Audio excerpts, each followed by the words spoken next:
Une légende tibétaine raconte qu'un jour, le dieu Vishvakarma descendit du ciel et déposa sur le mont Jéphel la plus ancienne représentation d'une divinité. C'est la statue d'un géant, dont le sourire hermétique contient l'expression de toutes les idoles du monde.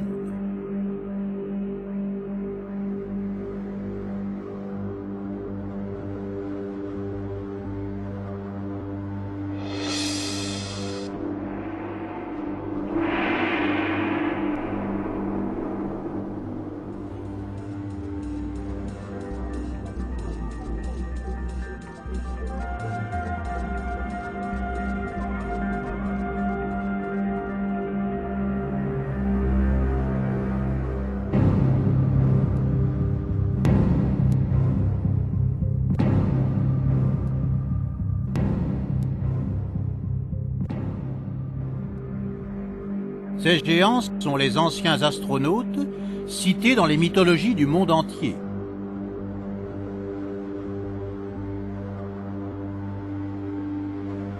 De rangs différents, ces géants sont appelés Anunnaki par les Sumériens, Elohim par les Hébreux, Théoi par les Grecs, Deva par les Indiens et par d'autres noms selon l'endroit. Dotés d'une technologie très avancée, ces géants sont 600, mâles et femelles. Leur espérance de vie est millénaire et ils utilisent habituellement la modification génétique et le clonage. Ayant besoin de main-d'œuvre pour leur camp, les géants produisent pour un certain temps des créatures étranges, des sous-produits de tests génétiques qu'ils finissent par éliminer quand ils réalisent leur meilleur produit terrestre, l'homme. Ils en clonent des milliers et produisent enfin la femme pour que ces nouvelles créatures se multiplient toutes seules.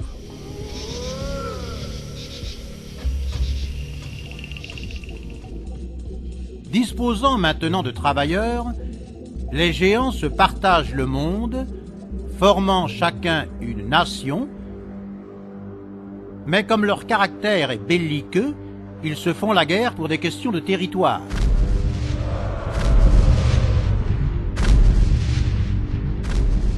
Les premiers humains, eux, vénèrent ces géants qui les ont créés et les prennent pour des dieux, mais le rapport n'est pas cordial.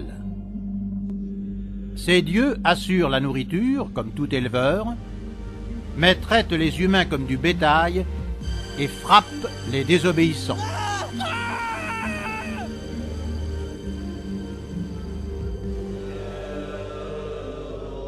Dans cette équipe d'astronautes explorateurs, chaque géant est un technicien spécialisé dans une discipline spécifique. Il y a le dieu du feu, Vulcain, qui forge les foudres de Zeus, le dieu du vent, Éole, le dieu de l'eau, Neptune, le dieu de la médecine, Asclépios, le dieu de la guerre, Mars, et les autres.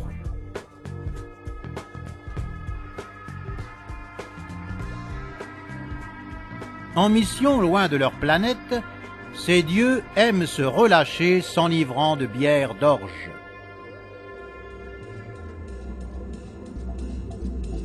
La bière est inventée en Égypte par le dieu Osiris qui la fabrique dans un temple caché à l'embouchure du Nil pour garder le secret. La bière arrive à Sumer, où la déesse Inanna l'offre aux prêtres dans son temple d'Uruk. En Sicile, la déesse grecque Déméter cultive l'orge elle-même et produit la cerevisia, la bière vénérée par les Romains. La bière est déclarée monopole d'État par le pharaon Séti. Son fils, Ramsès II, en prescrit un tribut de 1000 amphores chaque année pour le temple de Dendera, demeure de la déesse mère Hathor. À Babylone, le code d'Hammurabi conçoit pour la bière le premier plafond tarifaire de l'histoire.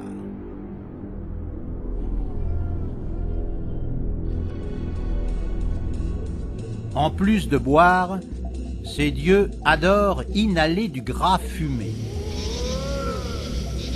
Pour entrer en contact avec eux, il suffit d'allumer un feu et d'y sacrifier un animal. Attirés par l'odeur, les dieux arrivent immanquablement et récompensent les offrants jusqu'à éliminer leurs adversaires.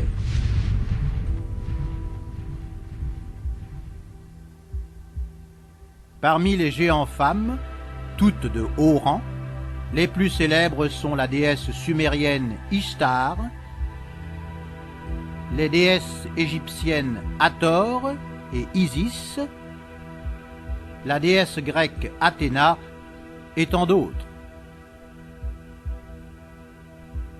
Elles règnent sur leur territoire en instituant le matriarcat.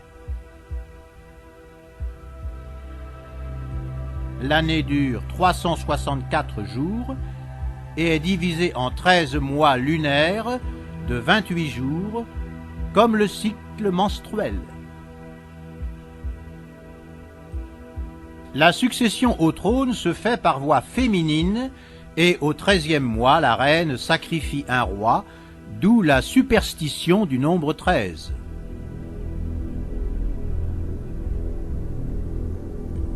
Dans le matriarcat, les femmes sont protégées par une très forte conception de la chasteté, d'où les cultes dédiés aux déesses vierges jusqu'à la Madone.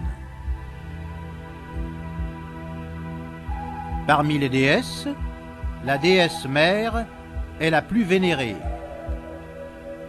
Son image est la Trinité lunaire, avec la lune croissante de la déesse vierge Athéna, la lune pleine de la déesse Aphrodite et la lune déclinante de la déesse Héra. Cette trinité est symbolisée par le masque de la Gorgone, une femme coiffée de serpents qui effraie ceux qui la regardent. Cette intention d'effrayer vient de ce qu'un jour la Vierge Athéna subit une mésaventure. Ne portant qu'un bouclier sur lequel est peinte la Gorgone, Athéna a besoin d'une armure et rend donc visite au dieu Vulcain dans sa fonderie de l'Etna pour qu'il lui en fabrique une.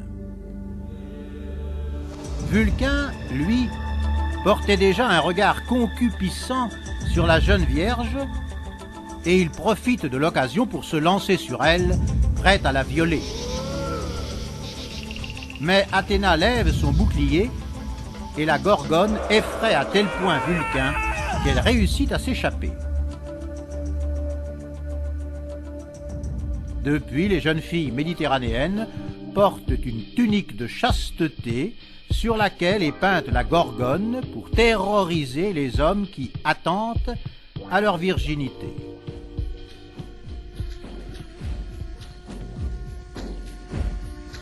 En Europe, le matriarcat décline quand un peuple hyperboréen quitte l'actuelle Estonie et arrive à la Méditerranée, envahissant les îles entre les mers Égée et Ionienne. Ce peuple, ce sont les anciens Grecs.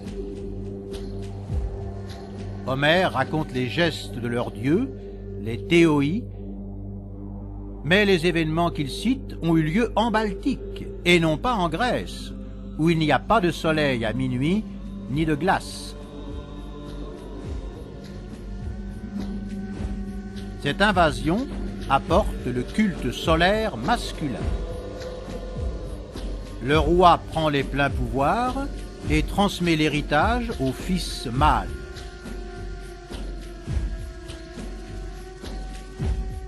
Quand le roi meurt, une cérémonie renouvelle sa vie. Pendant une journée, un substitut règne à sa place, et le soir, après avoir consommé son dernier repas, il est sacrifié. Les chairs du substitut et du roi sont alors mangées et leur sang est éparpillé sur les champs pour les féconder.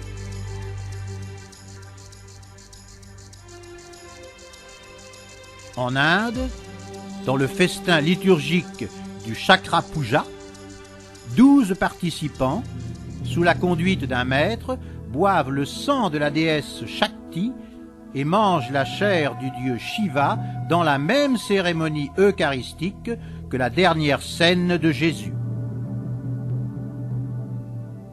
De cette ancienne tradition s'inspire le sacrifice de la Pâque chrétienne par la nécessité d'une mort afin que la vie se renouvelle. Parmi les dieux qui meurent, s'offrant en sacrifice pour ressurgir dans une nouvelle vie, il y a le dieu égyptien Osiris, le dieu babylonien Tammuz, le dieu maya Quetzalcoatl, et tant d'autres jusqu'au Christ, le Dieu rédempteur des chrétiens.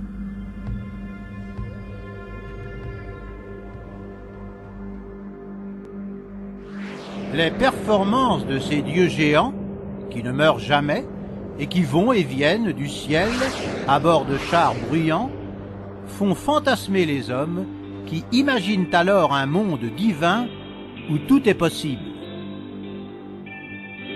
Ils inventent alors les miracles, le paradis, l'enfer, la résurrection, la réincarnation et même la vie éternelle. Mais le Dieu supérieur de la Bible, l'Élohim Elion, n'est pas d'accord avec ces élucubrations humaines.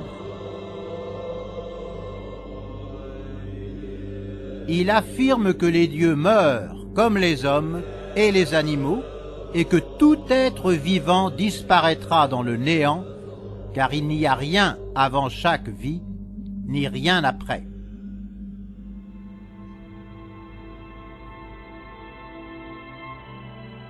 La Bible est un ensemble de textes rédigés par les Hébreux après leur exil à Babylone. Dans ce carrefour de culture, les Hébreux rencontrent des disciples de Zoroastre et restent si convaincus par leur notion du Dieu unique qu'ils décident de fonder une religion hébraïque monothéiste.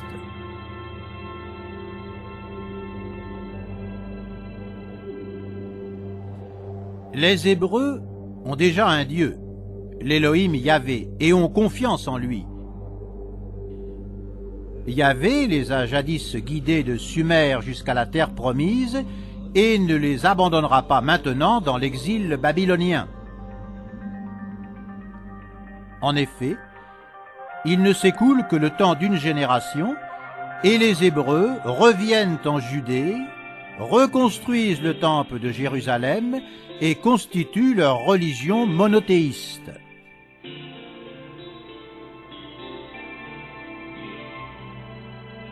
Les Hébreux savent bien que les Élohim sont plusieurs, mais ils proclament Yahvé comme Dieu unique, créateur du ciel, de la terre et de l'homme, et composent la Bible hébraïque, manipulant leurs anciens textes qu'ils adaptent à la version monothéiste. Dans leur Bible, Dieu a créé l'homme à partir d'une poignée d'argile. Cependant, la création de la femme est beaucoup plus laborieuse. Dieu doit anesthésier Adam, lui extraire des cellules souches et suturer la coupure pour obtenir Ève.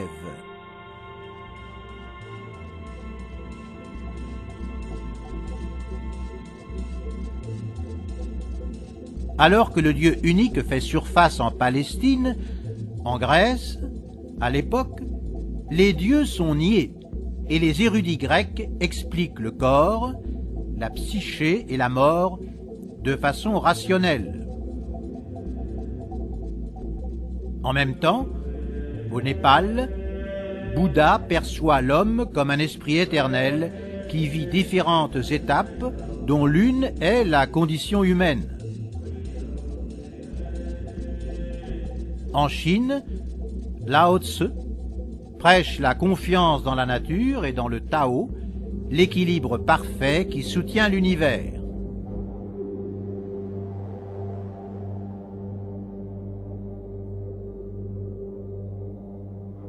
Les liens qui s'entrecroisent entre les traditions du monde sont très nombreux. Les yakshas chinois correspondent aux satyres de la mythologie européenne, les bodhisattvas indiens correspondent aux anges et aux saints chrétiens, Bouddha est représenté comme un dieu grec, et Jésus est un énième dieu qui se fait homme. En effet, 3000 ans avant Jésus-Christ, plusieurs dieux se sont incarnés en hommes. Le dieu indien, Jéséus Krishna, naît d'une vierge par transfert divin, échappe au massacre des enfants, prêche le bien, meurt, ressuscite et utilise sa technologie pour accomplir des miracles.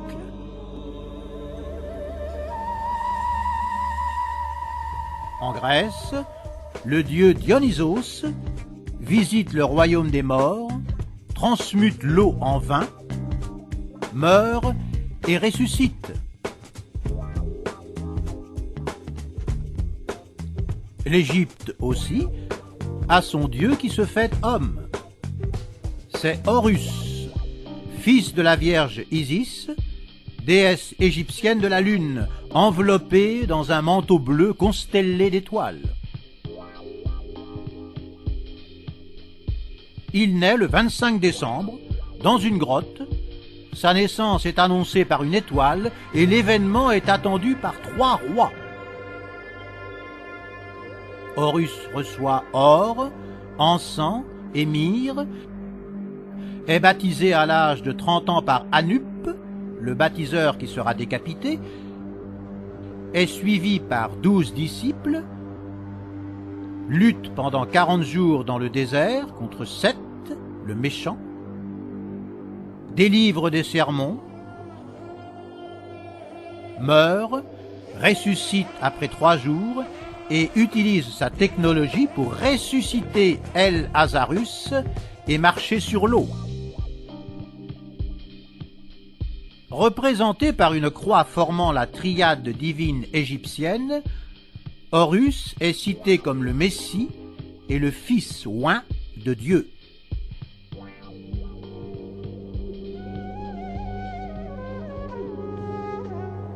Aux alentours de l'an 0, Yahvé est encore l'Élohim du peuple hébraïque. Mais avec l'occupation romaine de la Palestine, il craint d'être chassé par les Élohim des Romains, plus puissants que lui. Il ourdit alors une rébellion juive contre les Romains. Il ordonne à son archange, Gabriel, de greffer l'ADN Élohim sur des femmes juives afin que celles-ci génèrent des hommes supérieurs.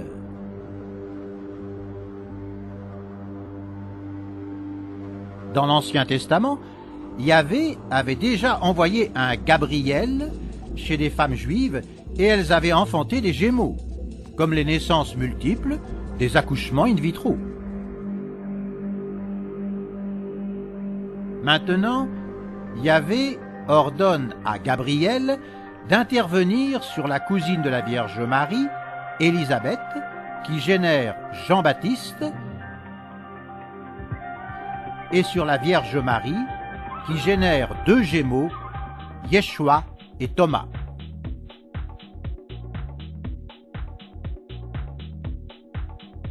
Le temps d'une génération s'écoule et la rébellion juive est prête. Jean-Baptiste recrute les agitateurs, les liant par le sermon du baptême. Yeshua les entraîne au combat contre les troupes romaines et son camarade Pierre est chargé des financements. Yeshua est aussi appelé Barabbas, qui veut dire fils de Dieu, car les rebelles savent que c'est un envoyé du Dieu Yahvé, et quand Jean-Baptiste est décapité, c'est Yeshua qui continue le combat, rassemblant des foules et trouvant ainsi de nouveaux adhérents.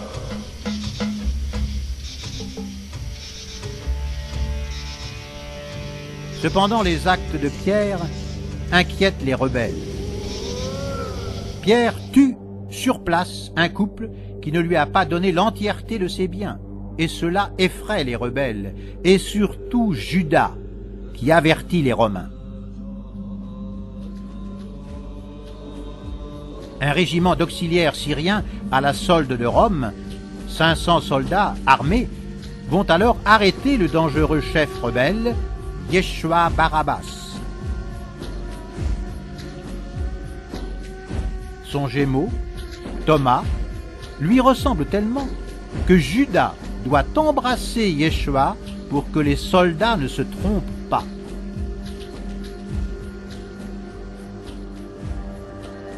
Le préfet de Judée, Ponce Pilate, condamne Yeshua Barabbas à la crucifixion, comme les insurgés.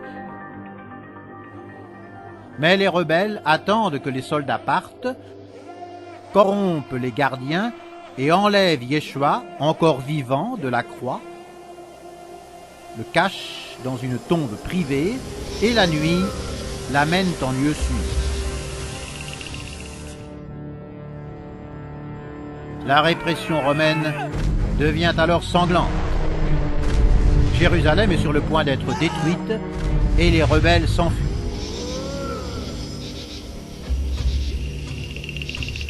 Des livres très anciens ayant échappé au bûcher des gardes rouges de Mao Tse-tung attestent que Yeshua Barabbas se réfugie au Tibet et y demeure pour une dizaine d'années.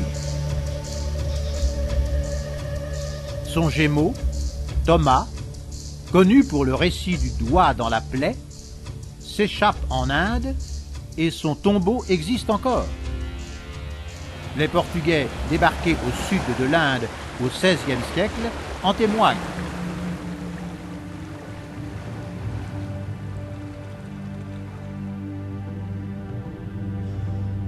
Face à l'échec de sa rébellion, l'Élohim Yahvé disparaît pour toujours et la classe sacerdotale juive craint d'être dissoute par les Romains.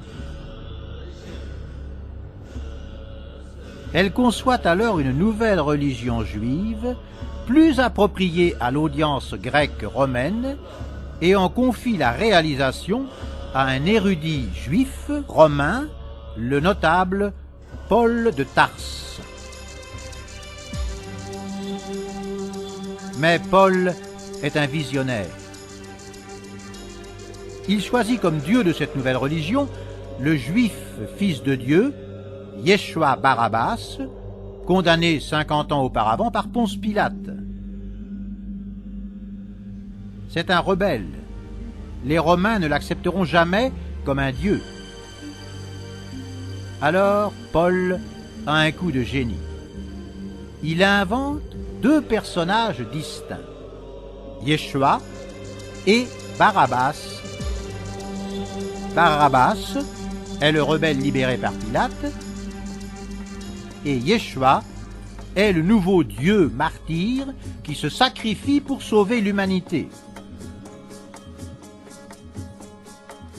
Paul utilise la tradition orientale pour renforcer la religion commissionnée, mais quand les Juifs s'aperçoivent qu'il veut faire de Yeshua un nouveau Dieu, ils l'accusent de blasphème et veulent l'emprisonner.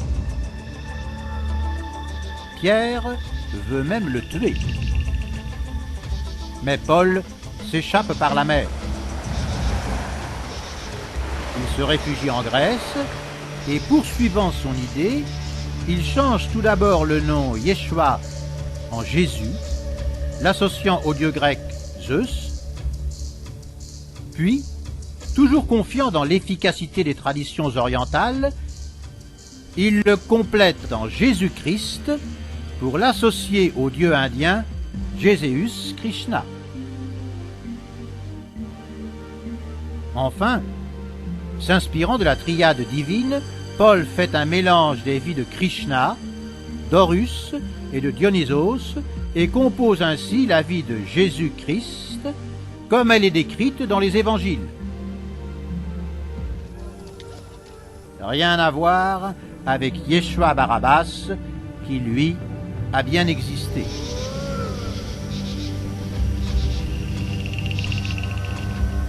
Paul ne s'arrête pas là. Il remanie la Bible hébraïque afin qu'elle annonce la venue du Christ. Il invente l'éternité, le péché originel, l'envoi sur terre de Jésus, son sacrifice afin qu'il expie les péchés du monde et sa résurrection.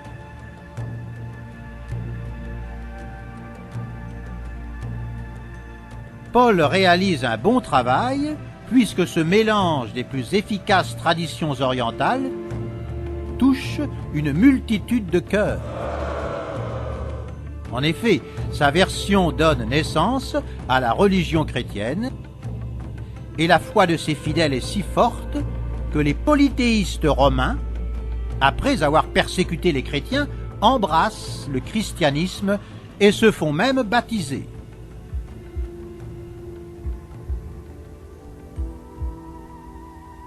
Toutefois, vers l'an 300, un débat anime les érudits. Eusèbe, l'évêque chrétien de Césarée en Palestine, croit que Dieu a inspiré la Bible. Mais le philosophe grec Porphyre n'est pas d'accord. Porphyre soutient que la Bible est une copie trompeuse du manuscrit de Jérombal, le successeur de Moïse. Dans ce très ancien ouvrage, il n'y a pas de Dieu ni d'éternité, mais uniquement des événements liés au rapport entre certains extraterrestres venus du ciel et certains chefs du peuple hébraïque. Les anciens textes indiens, chinois et de l'Amérique centrale citent le même type de rapport. Mais la pensée conventionnelle occidentale considère ces écrits comme des fantasmes. Aujourd'hui, avec l'instruction publique, l'accessibilité aux bibliothèques, les traductions modernes, l'ingénierie génétique, les ordinateurs, Internet et surtout avec la rationalité moderne, nous pouvons discerner l'authentique du faux de toute cette histoire.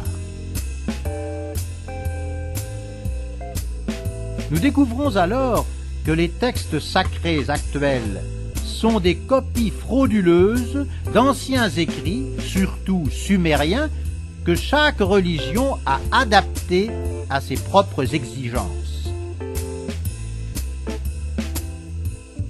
Le comble est que ces adaptations prennent de belliqueux explorateurs extraterrestres pour des véritables dieux spirituels, prônant même leur adoration.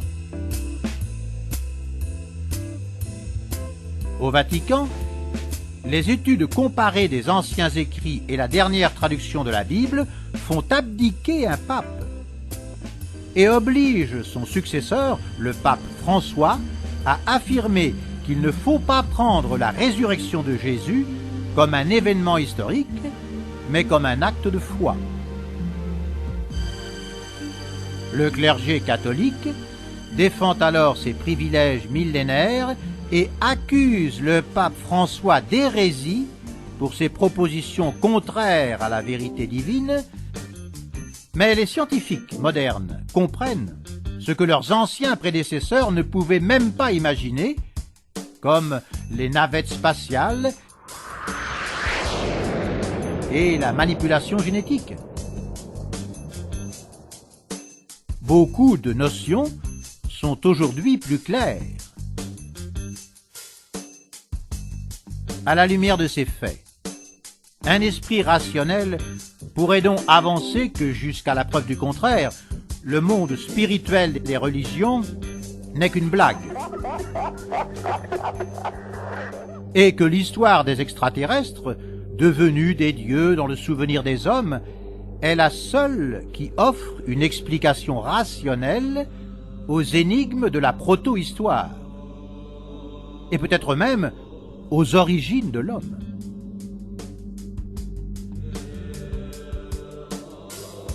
Enfin, quoi qu'il en soit, cette épopée qui nous tient en haleine de bout en bout, c'est notre passé lointain. Un passé plein de surprises, dont les rebondissements sont toujours passionnants comme les coups de théâtre.